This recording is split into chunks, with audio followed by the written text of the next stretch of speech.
नमस्कार दोस्तों, मैं डॉक्टर मोनेश्वर आप सभी का टोटल सेटअप हार्दिक स्वागत करता हूं और उम्मीद करता हूं कि सभी लोग अच्छे होंगे, स्वस्थ होंगे और पढ़ाई कर रहे होंगे। जैसे कि आपको पता है कि अभी एएलपी की वैकेंसी भी आ गई है, जिसकी एग्जाम डेट फिक्स कर दी गई है। जीडी कांस्टेबल एग्जाम डेट पहले से फिक्स है ही, और बाकी जो भर्ती आएंगी वो आपको बता दिया जाएगा। तो आप लोग सभी लोग तैयारी करते रहिएगा। हम जो आपको पढ़ा रहे हैं ये not only for GD constable but also all competitive exams, जिसमें मैथ आएगी, वो जो भी वनडे एग्जाम में मैथ आएगी उन सभी के लिए मैं आपको पढ़ा रहा हूँ। और जो लेवल है वो आपने देखा होगा कि हम बहुत अच्छे लेवल तक सवालों को लेकर जाते हैं।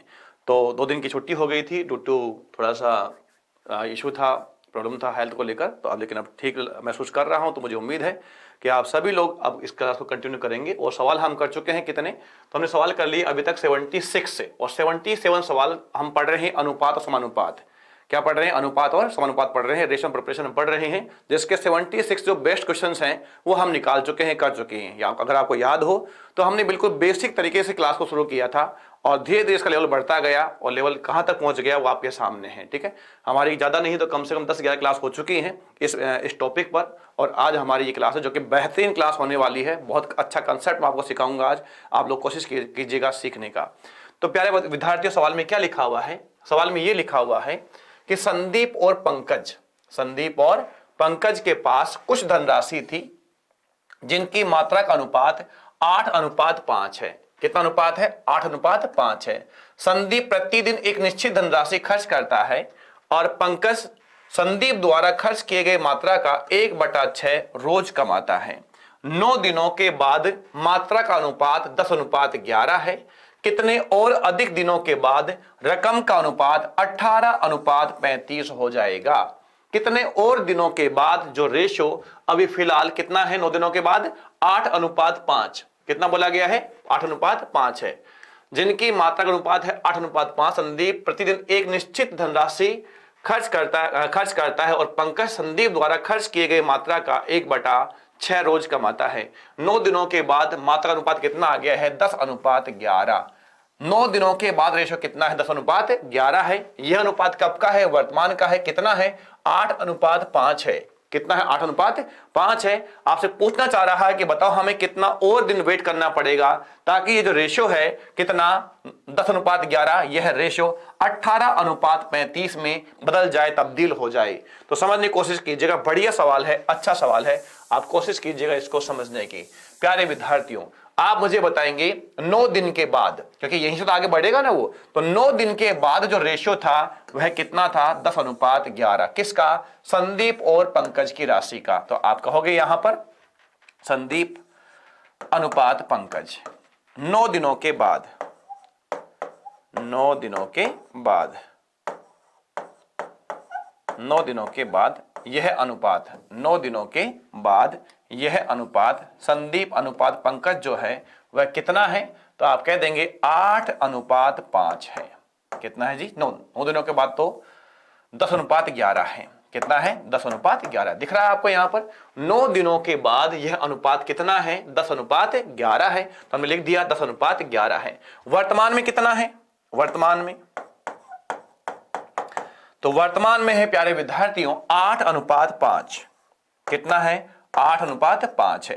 अब सवाल में यह कहा गया है, क्या कहा गया है कि पंकज संदीप द्वारा, पंकज जो है वह संदीप द्वारा खर्च किए गए मात्रा का 1/6 रोज कमाता है। जिसका मतलब हुआ 1/6 का मतलब हुआ यहां पर कि पंकज एक तो कमाता है, ये तो प्लस में है, 1/6 कमाता है, और ये किस में है? माइनस में है। संदीप जो है वह क्या करता है? बोला जा रहा है क्या कि पंकज संदीप द्वारा खर्च किए गए मात्रा का 1/6। अगर संदीप 6 रुपए खर्च करता है, अगर संदीप 6 रुपए खर्च करता है तो पंकज 1 रुपए कमाता है। तो ऐसा करने के बाद अगर मैं कहूं यहां पर कितने दिन की बात कर रहा है? 9 दिनों की बात कर रहा है। कितनी बात कर रहा है? ये 9 दिनों की बात कर रहा है। अगर पंकज एक दिन में 1 रुपए कमाता है, अगर पंकज एक दिन में 1 रुपए कमाता है तो 9 दिन में कितना कमाया होगा? आप कहेंगे 9 रुपए कमाया होगा। अरे भाई कितना कमाया होगा? 9 रुपए कमाया होगा। अगर मैं आपसे कहूं यहां पर कि संदीप एक दिन में 6 रुपए गंवाता है या खर्च करता है तो 9 दिन में कितना खर्च कर दिया होगा? 54 रुपए खर्च कर दिया होगा। कितना? 54 रुपए। तो माइनस का 54 आ जाएगा। मुझे उम्मीद है कि यह बात आपको समझ में आ गई होगी। इसमें कोई तकलीफ आपको नहीं होनी चाहिए क्योंकि स्पष्ट मेंशन था साफ साफ कहा गया है कि पंकज संदीप द्वारा खर्च किए गए मात्रा का 1/6 रोज कमाता है। कितना कमाता है? 1/6 कमाता है, जिसका साफ साफ मतलब हुआ कि यदि पंकज 1 रुपए कमाता है तो संदीप 6 रुपए खर्च भी करता है। क्लियर है? तो यहां पर कहा गया कि अगर 9 दिन के बाद की मात्रा की बात हो रही है तो अगर पंकज 1 दिन में 1 रुपए कमाता है तो 9 दिन में 9 रुपए कमाएगा। अगर संदीप 6 रुपए डेली खर्च करता है तो 9 दिन में 54 रुपए खर्च कर देगा। बाकी तो आप समझदार समझ गए होंगे क्या होगा, यहां पर क्रॉस मल्टीप्लाई होगा। क्या होगा? क्रॉस मल्टीप्लाई होगा। तो आप यहां से कह सकते हैं 10 पंजे 50, 10 पंजे 50 और 11 8 88, 10 पंजे 50, 11 8 88, 88 में से गया 50, कितना बच गया है? 38। कितना बच गया है? 38। क्लियर है? यहां कोई दिक्कत नहीं है। क्या कहा मैंने? 10 पंजे 50 हो गया, 11 8 88 हो गया, 88 में से कितना गया? 50, कितना बच गया है? 38 बच गया है। बराबर हमने कहा यहां पर असमान अवस्था है, जोड़ होगा। असमान अवस्था होने पर जोड़ होगा। तो 9 8 कितना आ गया है? 72। 9 8 कितना आ गया है? 72 प्लस उसके बाद में हमने यहां पर कहा 9 8 72 हो गया। ये करो तो ये आ गया है 5 5 25, 250 और 20 270, 270। तो आप कह देंगे यहां पर 38 बराबर 2 4 3, 342। 38 किसके बराबर है? 342 के बराबर है। मुझे उम्मीद है कोई दिक्कत आपको इसमें नहीं होनी चाहिए। 1 बराबर कितना आ गया? तो 1 बराबर आप कहोगे, अगर इकाई अंक यहां पर 2 है तो अगर यहां पर 8 है तो कहां पर आ सकता है 2? तो आप कहेंगे 8 नाम 72, क्योंकि 380 हो गया नहीं ये कितना? 380 10 बार बोलोगे 380 में से गया 38, 342 यानी कि कितनी बार चला गया है? 9 बार। 1 किसके बराबर है? 9 के बराबर है। अगर 1 9 के बराबर है तो आप यहां से कह सकते हो 9 दिनों के बाद जो रेशियो है वह 10:11 है। तो संदीप का मान आ गया यहां पर 10 गुणा 9 यानी कि 90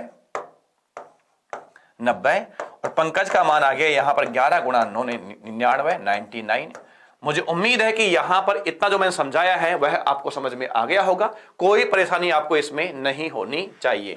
मैं यहां से कह सकता हूं इसको, और मैं क्या कह सकता हूं कि यह है 342।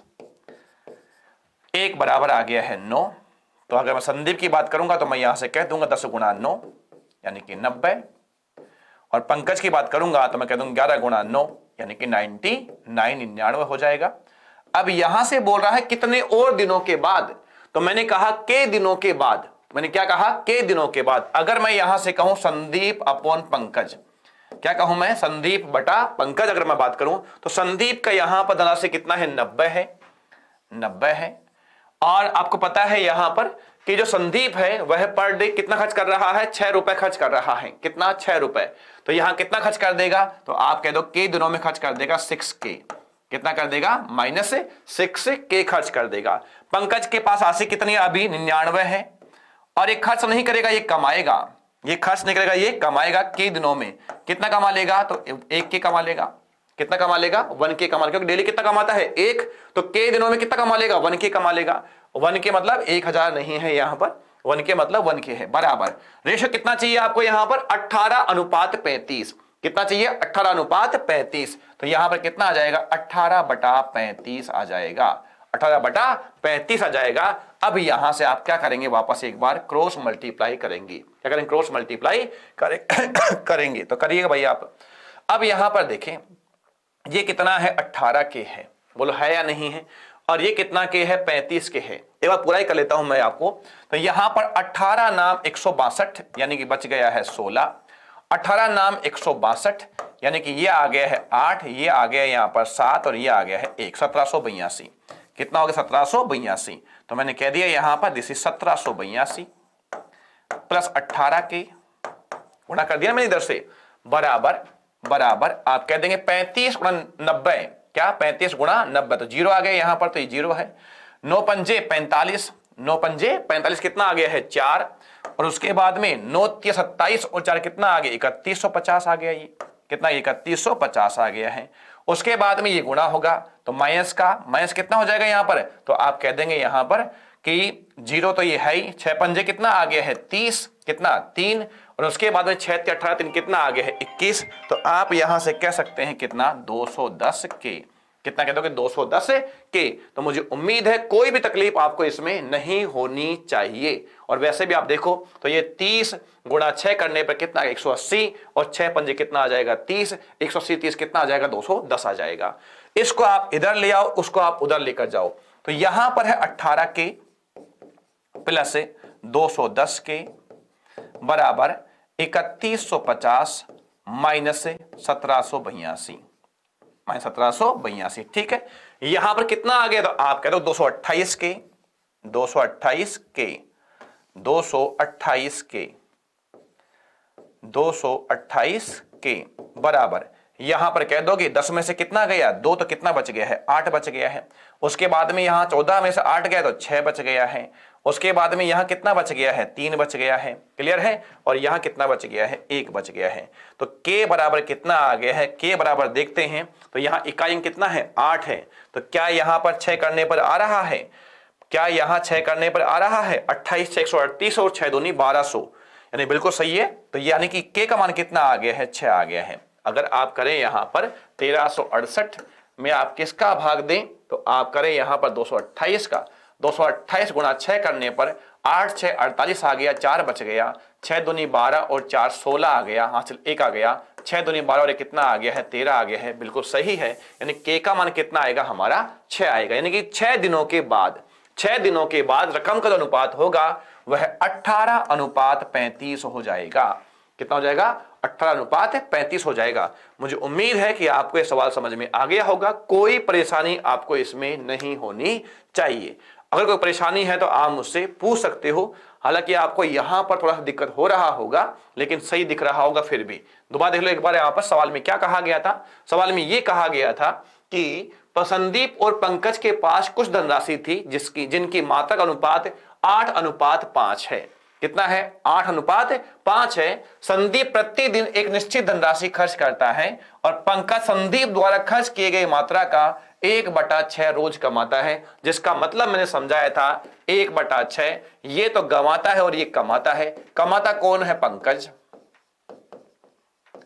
गंवाता कौन है संदीप।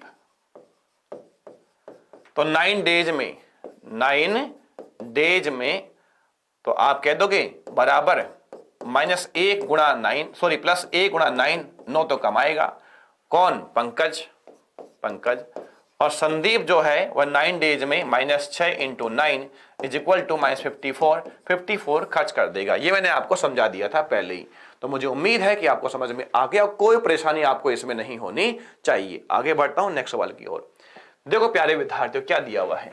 एक स्कूल में लड़कों की संख्या लड़कियों की संख्या से 30 अधिक थी।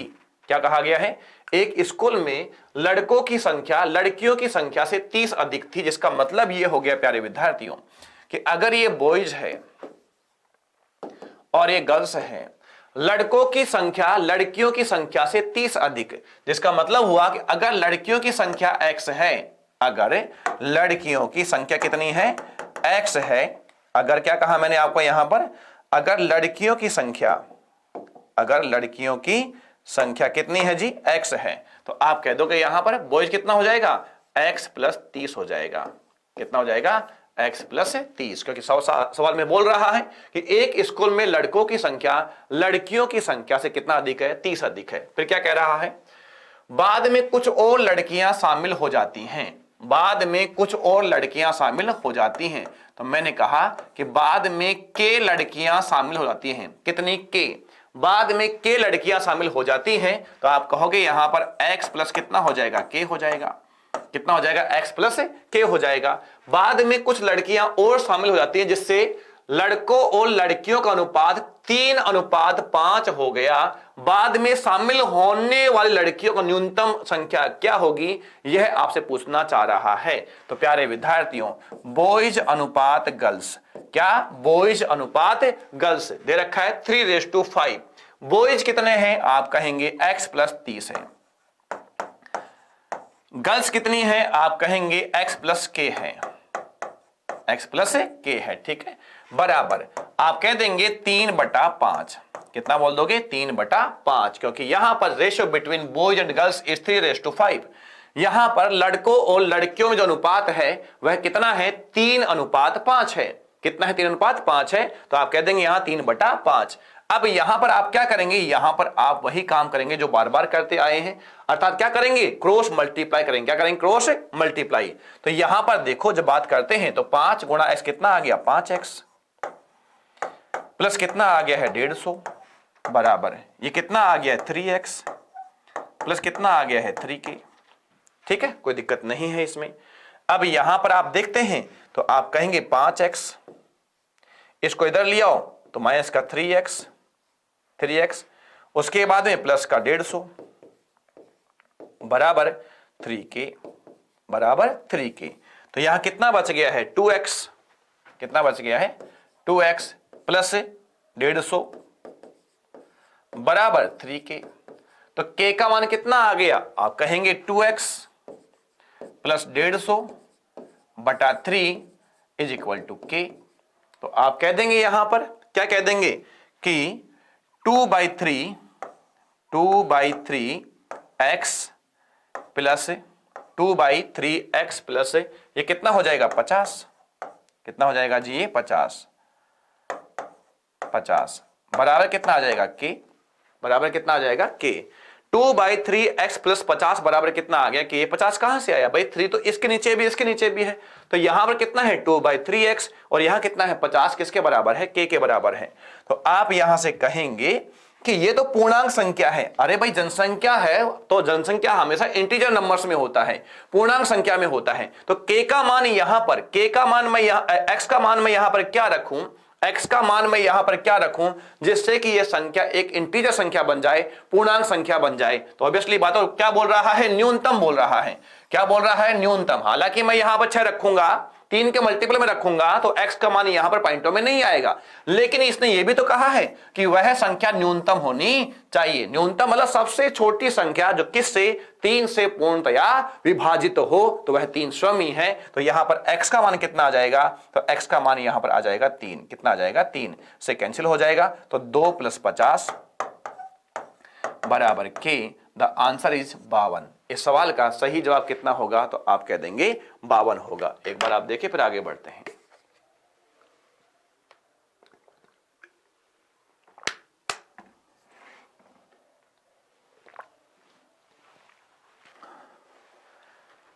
ठीक है, कोई दिक्कत नहीं है इसमें, तो आगे बढ़ता हूं। देखो आप नेक्स्ट सवाल है, एक स्कूल में आज सारे ही सवाल बेहतरीन सवाल है, अच्छे सवाल है, आपको हिला के रख देंगे, एक बार ही ध्यान रखना बस। ठीक है, हमने जो सवाल किया है संदीप और पंकज वाला, ये वाला बढ़िया सवाल था, अच्छा सवाल था। उसके बाद हमने ये सवाल किया, ये ठीक ठाक सवाल था, इतना कुछ नहीं था, बस ये ध्यान रखना था कि न्यूनतम पूछ रहा है तो x का मान यहां पर एक ऐसी संख्या आएगी जो कि 3 से पूर्णतया विभाजित भी हो, सबसे छोटी संख्या भी हो। ठीक है, उसके बाद देखते हैं नेक्स्ट सवाल क्या लिखा हुआ है। एक स्कूल में लड़कों और लड़कियों की संख्या का अनुपात, एक स्कूल में लड़कों और लड़कियों की संख्या का अनुपात 5:3 था। कितना था, 5:3। कुछ नए लड़के और लड़कियों को 5:7 के अनुपात में भर्ती कराया गया। अब इस स्कूल में कुल छात्रों की संख्या, जब आपने 5:7 में कुछ नए छात्र और छात्राओं का एडमिशन करवा दिया है, भर्ती करवा दिया है, तो अब जो छात्र हैं वो कितने हैं, 1200 हैं। कितने हैं, 1200। स्कूल में लड़कों और लड़कियों की संख्या का अनुपात बदलकर, स्कूल में लड़कों और लड़कियों की संख्या का अनुपात बदलकर कितना हो गया है, 7:5 हो गया है। कितना हो गया, 7:5। भर्ती से पहले स्कूल में छात्रों की संख्या क्या थी, यह आपसे पूछना चाह रहा है। मेरी बात आप गौर से सुने और समझें और समझने की पूरी कोशिश करें। क्योंकि ये अनुपात है, ये क्या है, अनुपात है, तो मैं यहां से कह सकता हूं कि ये 5x और ये कितना है, 7x है, मैं कह सकता हूं ऐसा। ठीक है, अब यहां पर जो 1200 कुल छात्र हैं, जो इनका अनुपात कितना है, 7:5 है। कितना है, 7:5। तो मैं यहां से कह सकता हूं क्या कि 1200 जो कि वर्तमान में विद्यालय में छात्र और छात्राएं हैं, कुल विद्यार्थी कितने हैं, 1200 हैं। कुल विद्यार्थी कितने हैं, 1200 हैं। और यह विद्यार्थी किस रेशियो में है, किस अनुपात में है, तो आप कह देंगे यहां पर ये बॉयज है और ये गर्ल्स हैं। अनुपात कितना है, तो आप कहेंगे लड़कों और लड़कियों। सीक्वेंस जरूर चेक कर लीजिएगा कि कहीं पर लड़कियों तो लिखा हुआ नहीं है, तो वही चीज यहां पर आपको सीक्वेंस में लिखना होता है हर बार। अनुपात में यह भी ध्यान रखना होता है सीक्वेंस क्या है अनुपात का। लड़कों और लड़कियों का जो अनुपात है वह कितना है, 7:5 है। कितना है, 7:5 है। 7 और 5 कितना आ गया है, 12। 12 किसके बराबर है, 1200 के बराबर है। किसके बराबर है, 1200 के बराबर है। और अगर ये 1200 के बराबर है, अगर ये किसके बराबर है, 1200 के बराबर है, तो आप ये भी कहेंगे यहां पर कि ये कितना आ गया है, 700। आप गुणा किससे कर देंगे, यहां पर 100 से। अरे भाई एक किसके बराबर आ गया, 100 के बराबर आ गया, तो ये गुणा किससे होगा, 100 से होगा। तो यहां कितने हैं बॉयज, 700, और गर्ल्स कितनी है, 500। लेकिन ये कब है, वर्तमान में है। कब है ये, वर्तमान में। कब, जब आपने 5x तो बॉयज और 7x गर्ल्स आपने एडमिशन करवाया है, भर्ती करवाया है, तब जाकर इनका जो रेशियो है वह कितना आ गया है, इनका रेशियो कितना आ गया, 7:5 आ गया है। अर्थात 1200 में से वर्तमान में 700 तो क्या है, बॉयज हैं, और 500 क्या है, गर्ल्स हैं। वर्तमान में 700 तो क्या है, बॉयज हैं, और 500 क्या है, गर्ल्स हैं। बॉयज अनुपात गर्ल्स कितना है, 700 बॉयज है और 500 क्या है, गर्ल्स हैं। अब इसमें से हमें निकालना होगा, इसमें से हमें निकालना होगा जो नई भर्ती है वो है, तभी तो रेशियो के बराबर होगा ये। तो इसमें से कितना जाएगा, 5x तो बॉयज जाएंगे, 5x तो बॉयज और 7x गर्ल्स। और अब जो रेशियो है, अब हम कहां पहुंच गए हैं, तो अब हम पहुंच गए पहले वाले कंडीशन में। अब जो अनुपात है वो कितना है, 5:3 है। कितना है, 5:3। क्या कर देंगे आप, यहां पर क्रॉस मल्टीप्लाई कर देंगे। क्या कर देंगे, क्रॉस मल्टीप्लाई कर देंगे। तो ये कितना आगे है, 2100, और ये कितना आगे है, 2500। अवस्था कैसी है, समान। 2500 में से कितना गया, तो आप कहेंगे 2100, 400 बच गया। कितना बच गया है, 400 बराबर 5 तिया 15, 7 पंजे 35, 35 में से कितना गया, 20, 15 कितना बच गया है, 20। तो आप कह देंगे कि जो x का मान है ना, x का मान वह कितना है, 20 है। x का मान कितना है, 20 है। x का मान कितना है, 20 है। सवाल में ये कहा गया था कि जो नई भर्ती है, नई भर्ती बॉयज और गर्ल्स, नई भर्ती बॉयज और गर्ल्स किस रेशियो में है, आप कह देंगे 5:7 में। तो हमने कहा कि कितना x है, 5x, और ये कितना x है, 7x। तो कुल नए छात्र कितने हैं, 12x। x का मान कितना है, 20। अगर x का मान 20 है तो 12x कितना हो जाएगा, तो 12 दूनी 24, 240। यानी कि नए छात्र कितने हैं, 240। और 240 छात्रों के शामिल होने से जो वर्तमान छात्र संख्या कितनी हो गई है, 1200। कितनी हो गई है, 1200। तो बोल क्या रहा है, भर्ती से पहले पूछ रहा है तो कोई बात नहीं है, भर्ती से पहले, भर्ती से पहले विद्यार्थी, भर्ती से पहले विद्यार्थी। ठीक है, तो भर्ती से पहले विद्यार्थी कितने थे, तो आप कह देंगे यहां पर 1200 माइनस 240 बराबर 960। भर्ती से पहले विद्यार्थी कितने थे, तो भर्ती से पहले थे 960 विद्यार्थी थे। उम्मीद है कि आपको समझ में आ जाना चाहिए, कोई भी दिक्कत इसमें नहीं होनी चाहिए। एक बार आप देख लें, फिर हम आगे बढ़ेंगे और नेक्स्ट सवाल अपन सोल्व करेंगे। ठीक है, देखो आप इसको एक बार, फिर हम आगे बढ़ने जा रहे हैं। कोई भी दिक्कत आपको इसमें नहीं हो रही होगी, बताओ।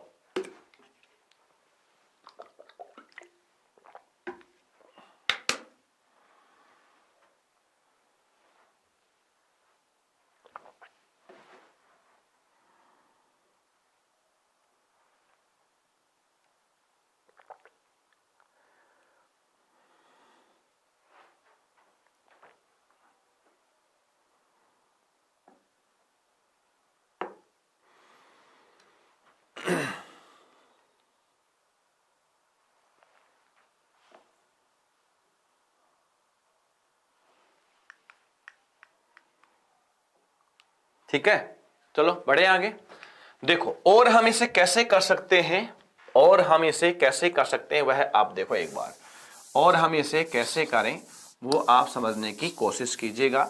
देखो ये तो मैंने आपको बता ही दिया है, ये तो मैंने आपको समझा ही दिया है, इसमें तो आपको कोई भी परेशानी नहीं हो रही होगी। बताओ हो रही इसमें कोई परेशानी आपको, इसमें आपको कोई भी परेशानी नहीं होनी चाहिए। देखो आप आराम से देखो, ये क्या कहना चाह रहा है, ये कहना चाह रहा है कि पहले जो अनुपात था, पहले बॉयज और गर्ल्स का, ये अब,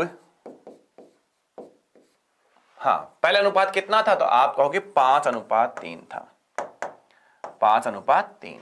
अब कितना है, तो अब है यहां पर, हाँ कितना है, 7:5। कितना है, 7:5। ऐसा क्यों हुआ कि ये हो गया, ऐसा इसलिए हुआ क्योंकि यहां पर आपने नई भर्ती करवाई है, और यहां कितनी कितनी करवाई है, 5x तो बॉयज में और 7x गर्ल्स में। क्या कहा गया है, कुछ नए लड़के और लड़कियों को 5:7 में भर्ती करवाया गया है। तो नई जो भर्ती है, नई जो भर्ती है वह बॉयज और गर्ल्स में कितना है, 5x और 7x, यानी कितना है भाई, आप कह देंगे कुल 12x है। कुल कितना है, 12x है। अब आप देखें यहां पर 5 5 25, 7 3 21, कितना आ गया है, 4। कितना आ गया है, 4 बराबर, आप कह दें यहां पर 7 7 49x, 7 7 49x और 5 5 25x, कितना आ गया, 25 है। तो कितना बच गया, 24x, 24x। तो 2 किसके बराबर आ गया है, 12x। जो 2 अनुपात है वो किसके बराबर है, 12x के बराबर है। यानी कि ये जो 12x है किसके बराबर है, 2 के बराबर है। यहां रेशियो कितना है पहले, तो आप कहोगे पहले था 5 और 3 कितना हो गया है, 8। पहले था 5 + 3 + 2, यहां पर है 12x किसके बराबर है, 2 के बराबर, 2 और आ गया। और वर्तमान में जो संख्या है वह कितनी है, आप कह देंगे 1200 है। कितनी है, 1200 है, तो ये आ जाएगा 1200। तो यहां पर कहेंगे 5 3 8 और 10, 10 किसके बराबर है, 1200 के बराबर है। तो 1 किसके बराबर है, 1 किसके बराबर है, 120 के बराबर है। तो 2 नए छात्र हम बता रहे हैं यहां पर, तो 2 किसके बराबर होगा, 240 के बराबर होगा, 240 के बराबर होगा। तो भाई साहब अगर 240 नए छात्र हैं और इनके आने से 1200 छात्र हो जाते हैं, तो पहले कितने छात्र थे, 960 थे। अर्थात 1200 - 240 = 960। यानी कि पहले कितने छात्र थे, 960 छात्र थे। ये चीज आपको समझ में आनी चाहिए कि 12x किसके बराबर है, 2 के बराबर है। अनुपात का 2 का मान कितना होगा, 12x होगा। अनुपात यहां पर पहले कितने थे, 5 और 3 थे, 5 3 कितना आ गया, 8, 2 नए आए हमारे अनुपात के हिसाब से, कितना हो गया है, 10। लेकिन यहां तो नए कितने हैं, 1200 है। 10 किसके बराबर है, 1200 के। 1 किसके बराबर है, 120 के। 2 किसके बराबर, 240 के। तो यहां पर ये तो कह रहा है कि अगर 240 छात्र आ जाने से विद्यार्थियों कुल संख्या 1200 हो जाती है, तो पहले कुल विद्यार्थी कितने थे, हम कहेंगे 1200 - 240 बराबर 960। उम्मीद है 2 तरीके समझा दिया है, आपको समझ में आ गया होगा। प्रत्येक क्लब के सदस्यों की संख्या के बराबर है। क्लब के प्रत्येक सदस्यों की संख्या के बराबर रुपए तथा पैसे का योगदान करता है। अच्छा जी, मतलब अगर 10 सदस्य हैं तो वह 10 रुपए और 10 पैसे, प्रत्येक 10 रुपए और 10 पैसे खर्च करेंगे प्रत्येक मेंबर। इसका मतलब यह है, ठीक है। अगर मान लीजिए उस क्लब में x मेंबर हैं, तो प्रत्येक x रुपए और x पैसे, और क्या कहा गया है इसमें, x रुपए और x पैसे खर्च करेंगे। यही तो मतलब है, x पैसे खर्च करेंगे, यही तो मतलब है इसका। तो ओके, अच्छी बात है ये। तो इसमें क्या कहा गया है, यदि कुल योगदान 3636 रुपए का हो तो क्लब के सदस्यों की संख्या कितनी होगी। बाय डिफॉल्ट ऑप्शन से कर लें आप, जल्दी हो जाएगा मेरे हिसाब से। तो अगर मैं ये कहूं कि उस क्लब में 60 मेंबर थे, कितने मेंबर थे, 60 मेंबर थे, तो प्रत्येक मेंबर ने 60 रुपए और 60 पैसे, 60 रुपए और 60 पैसे खर्च किए होंगे। बोलो हाँ या ना। मेंबर कितने हैं, 60। मेंबर कितने हैं, 60, और प्रत्येक मेंबर ने 60 रुपए और 60 पैसे खर्च किए हैं। तो कितना हो गया, 3600 रुपए। तो ये हो गया है, प्लस 3600 बटा 100, 36 रुपए ये हो गया है। तो बराबर कितना आ गया है, 3636। पहले सवाल का ये मतलब पहला ऑप्शन हमारा क्या बन चुका है, आंसर बन चुका है। ऑप्शन से करेंगे, आपका सवाल का आंसर आ चुका होगा, कोई दिक्कत नहीं होगी। आगे बढ़ता हूं नेक्स्ट सवाल की ओर। लाल और हरे रंग के एक रंगीन तस्वीर में, रंगीन तस्वीर में लाल और हरे रंग का उपयोग 2:3 के अनुपात में किया जाता है। लाल और हरे रंग की तस्वीर में, एक रंगीन तस्वीर में लाल और हरे रंग का उपयोग 2:3 अनुपात में किया जाता है। यदि ऊपरी आधे भाग में हरा रंग और लाल रंग का अनुपात 5:4 है, तो दूसरे आधे भाग में यह अनुपात कितना है, आपसे यह पूछना चाह रहा है। सुनिएगा, समझिएगा। मैं कह रहा हूं यहां पर पूरी फोटो जो है, होल फोटो, पूरी फोटो में लाल यानी कि रेड, हरा यानी कि ग्रीन, पूरी फोटो में लाल और हरे रंग का जो अनुपात है वह कितना है, तो आप कह देंगे 2:3 है। कितना है भाई? 2:3 है। क्लियर है? अनुपात कितना है? 2:3 है। किस में है? ये पूरी फोटो में है। और आधे भाग में, हाफ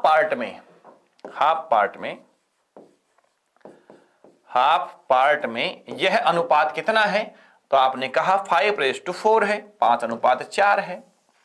समझना, कितना है भाई? 5:4 है। कितना है? 5:4 है। अब मेरी बात सुनो, यहां पर पूरी फोटो में जो रेशियो कितना है? 2:3 है। अगर मैं आपसे यहां पर यह कहूं कि ये पूरी फोटो है और उसका ये हाफ पार्ट है, पूरी फोटो में जो कलर का यूज हुआ है वह किस रेशियो में हुआ है? 2:3 में हुआ है। कितने में हुआ है? 2:3 में हुआ है। अगर मैं इनको जोड़ूं तो ये इसके बराबर होना चाहिए, यानी कि किसी भी एक पार्ट का मान इस कुल मान का आधा होगा। क्या कुल मान का आधा होगा? बोलो हाँ या ना। अगर ये एक है तो पूरा भाग कितना होना चाहिए? 2 होना चाहिए। पूरा भाग कितना होना चाहिए? 2 होना चाहिए। यानी कि मैं ये कह सकता हूं कि किसी भी एक पार्ट का मान पूरे फोटो के मान का आधा, या पूरे फोटो का मान पूरी फोटो में यूज हुए कलर किसी भी एक पार्ट में यूज हुए कलर का 2 गुना होगा। क्योंकि ये बोल रहा है कि आधा भाग, क्या बोल रहा है? आधा भाग। तो पहले हम यह देखें कि यहां पर कलर का यूज कितना हुआ कुल। तो यहां पर कितना हुआ है? 5, और यहां कितना हुआ है? 9। ऐसा कैसे हो सकता है कि पूरी फोटो में तो केवल 5 इकाई कलर यूज हुआ हो और हाफ पार्ट में 9 इकाई कलर यूज हो गया, जबकि हम कह रहे हैं कि इसका आधा पार्ट जो टोटल कलर यूज हुआ है वो कितना एक यूनिट है? 5 यूनिट है। और यहां पर कितना हो रहा है? 9 इकाई है। तो अरे भाई, अगर पूरी फोटो में कलर का जो यूज हुआ है 5 यूनिट हुआ है, 5 इकाई हुआ है, तो उसका आधा ही तो हाफ में होगा। लेकिन ऐसा तो नहीं है यहां पे, तो हमें इसको बराबर करना पड़ेगा। पहले बराबर करने के लिए गुणा ये 5 से होगा, गुणा ये 2 से होगा, 9 से होगा। 2 से नहीं, 9 से होगा। कैसे होगा? 9 से। 5 नाम 45 और 9 पंजे 45 हो गया बराबर। लेकिन आप ये भी देखें, आप खुद कह रहे हैं कि पूरी फोटो का जो कुल यूज होगा, पूरी फोटो में जो कलर यूज होगा वह किसी भी एक पार्ट का डबल होगा। तो यानी कि बराबर नहीं होगा। क्या होगा? ये डबल होगा। तो गुणा किससे कर दिया मैंने? 2 से, अनुपातों को सेट करने के लिए।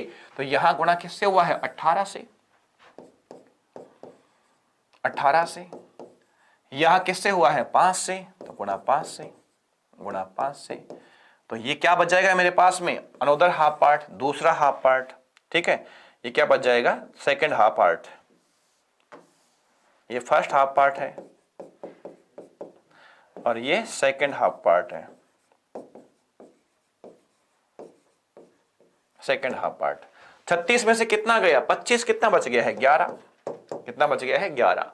ये कितना है? 72। 72 में से कितना गया है? 20। तो कितना बच गया? 18 या 54। 54 में से कितना गया है? 20। तो कितना बच गया है? 34। 11:34 मेरे इस आसान सवाल का जवाब होगा। 18 या 54 में से गया है 20, कितना आ गया है? 34। यानी मेरे आसान सवाल का जवाब कितना होगा? 11:34 होगा, जो कि मुझे लगता है कि आपको समझ में आ गया होगा।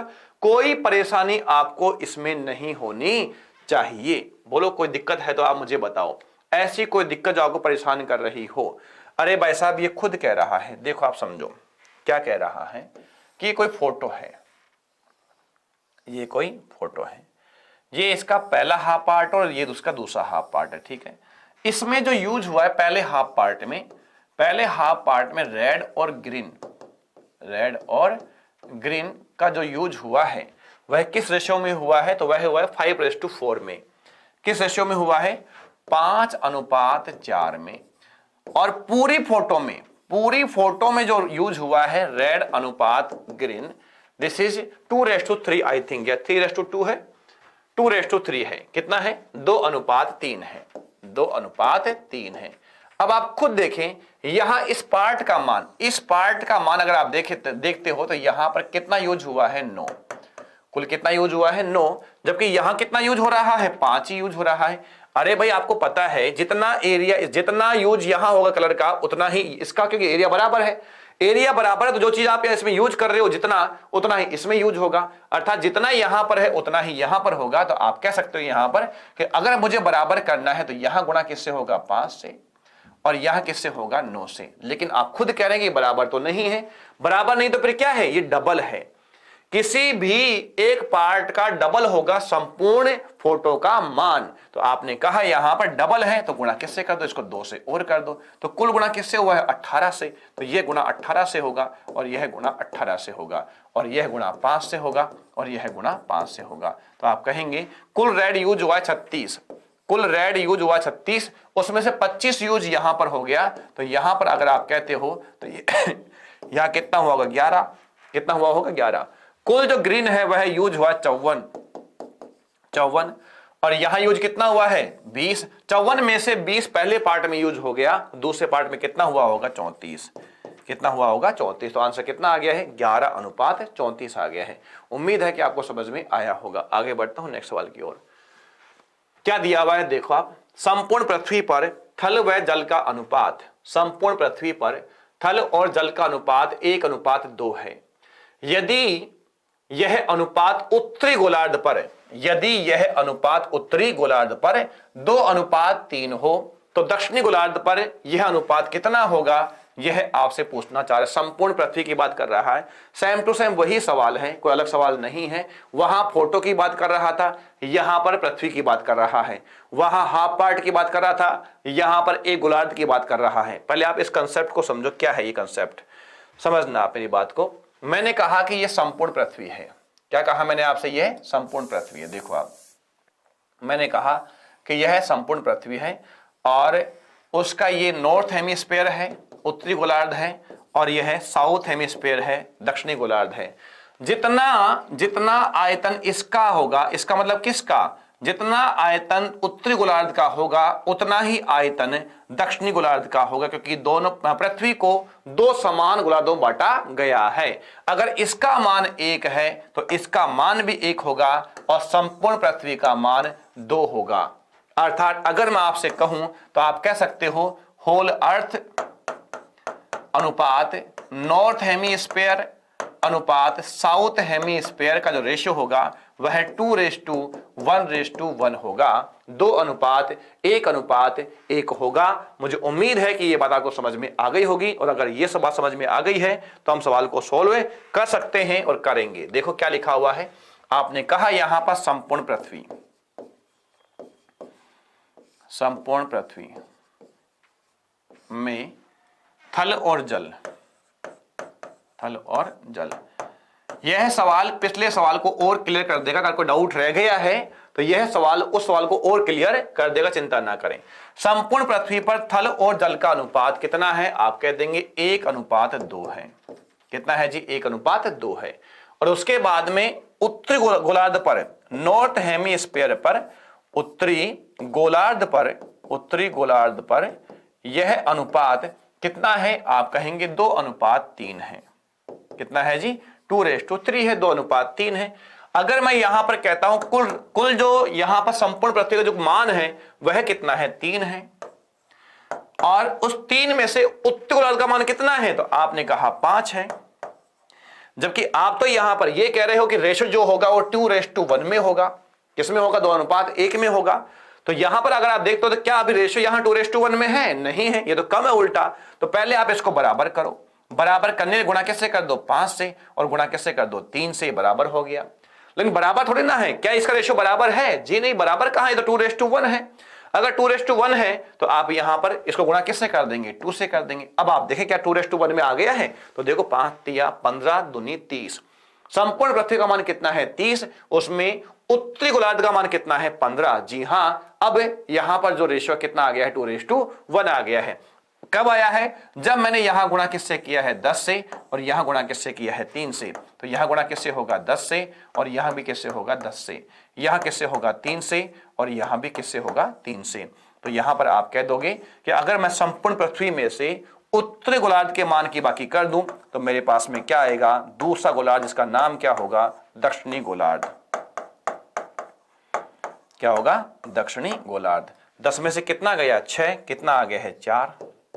20 में से कितना गया? 9। कितना आ गया है? 11। The answer is 4:11। 4:11 होगा, 11:4 नहीं होगा। क्या कहा है मैंने? कितना होगा? 4:11, नहीं कि 11:4। मुझे उम्मीद है कि आपको सवाल समझ में आ गया होगा, कोई दिक्कत इसमें आपको नहीं होनी चाहिए। आगे बढ़ता हूं नेक्स्ट सवाल की ओर, जहां पर क्या दिया हुआ है देखो। पृथ्वी की पूरी सतह पर भूमि यानी कि थल की बात कर रहा है ये। भूमि यानी कि थल की बात कर रहा है ये। थल और जल का अनुपात 1:2 है। किस पर? संपूर्ण पृथ्वी पर। संपूर्ण पृथ्वी पर थल और जल का अनुपात 1:2 है। उत्तरी गोलार्ध पर थल और जल का अनुपात 2:7 है। दक्षिणी गोलार्ध के आधे हिस्से में, दक्षिणी गोलार्ध के आधे हिस्से में थल और जल का अनुपात 3:2 है। दक्षिणी गोलार्ध के आधे हिस्से में थल और जल का अनुपात 3:2 है। दूसरे आधे हिस्से पर जल व थल का अनुपात क्या होगा? Very good, very good, very good. मजा आ जाएगा आपको सवाल करके। आप समझो मेरी बात क्या कह रहा हूं मैं। देखो ये क्या है? ये संपूर्ण पृथ्वी है जिसको 2 गोलार्धों में बांटा हुआ है, लेकिन साथ ही साथ आपने गोलार्धों को भी 2 और भागों में बांट दिया है। पहला आधा भाग और दूसरा आधा भाग। अगर मैं ये कहूं कि ये एक है तो ये भी तो एक ही है, और अगर ये एक है तो ये भी तो एक ही है, और ये भी कितना है? एक ही है। बोलो हाँ या ना। तो अगर मैं आपसे ये पूछूं कि होल अर्थ अनुपात नॉर्थ हेमीस्फीयर अनुपात साउथ हेमीस्फीयर अनुपात हाफ नॉर्थ हेमीस्फीयर या सेमी नॉर्थ हेमीस्फीयर, ठीक है, और यहां पर आप कह सकते हो सेमी साउथ हेमीस्फीयर, ये आप कह सकते हो। अगर मैं आपसे यहां पर ये कहूं कि अगर ये 4 है तो क्या ये 2 नहीं है? तो क्या ये 2 नहीं है? तो क्या ये 1 नहीं है? और क्या ये 1 नहीं है? अगर ये 4 है पूरा तो ये आधा कितना है? 2 है। ये आधा कितना है? 2 है। और इसमें उत्तरी गोलार्ध के 2 भाग है तो प्रतिभाग कितने का आ गया है? 1-1 का आ गया है। तो मुझे उम्मीद है ये बात आपको समझ में आ गई होगी। अब आगे बढ़ते सवाल करते हैं। क्या दिया हुआ है? पहले आप देखो संपूर्ण पृथ्वी। पहले आप देखो संपूर्ण पृथ्वी, थल और जल, थल और जल। उसके बाद में आप देखना उत्तरी गोलार्ध, उत्तरी गोलार्ध। यहां पर आएगा दक्षिणी गोलार्ध बाकी करने के बाद। यहां पर आएगा दक्षिणी गोलार्ध बाकी करने के बाद। और उसके बाद मेरे पास में यहां पर आएगा आधा हिस्सा, दक्षिणी गोलार्ध का आधा हिस्सा, आधा हिस्सा किसका? दक्षिणी गोलार्ध का। तो अगर मैं इसमें से इसकी बाकी कर दूंगा तो मेरे पास दूसरा आधा हिस्सा आ जाएगा, और इसमें से इसकी बाकी कर दूंगा तो मेरे पास में क्या आ जाएगा? दक्षिणी गोलार्ध आ जाएगा। यानी कि बात को आप समझ चुके हैं मेरे हिसाब से शायद। देखो आप समझो, संपूर्ण पृथ्वी पर जो अनुपात था वह कितना था? 1:2। कितना था? 1:2। उत्तरी गोलार्ध पर अनुपात कितना है? ये 2:7। दक्षिणी का हम पता करेंगे। और लास्ट में आधे समय कितना है? ये 3:2 है। 3 कितना है? 2 है। पहली बात तो आप इनको जोड़ो और देखो इकाई कितनी कितनी आ रही है। ये कितना आ गया है? 3। ये कितना आ गया है? 9। और ये कितना आ गया है? 5। आप कह रहे हैं कि जो रेशो रहेगा उसमें 1:2:4 होगा। ये आप कह रहे हैं अनुपात कितना होगा? 1:2:4 होगा। तो यहां आप गुणा किससे? पहले आप लेकिन बराबर करो इसको। पहले आप बराबर करो। बराबर करने के लिए गुणा किससे कर दो? 9 पंजे 45। 9 पंजे 45। इसको छुपा लो, 5 तिया 15।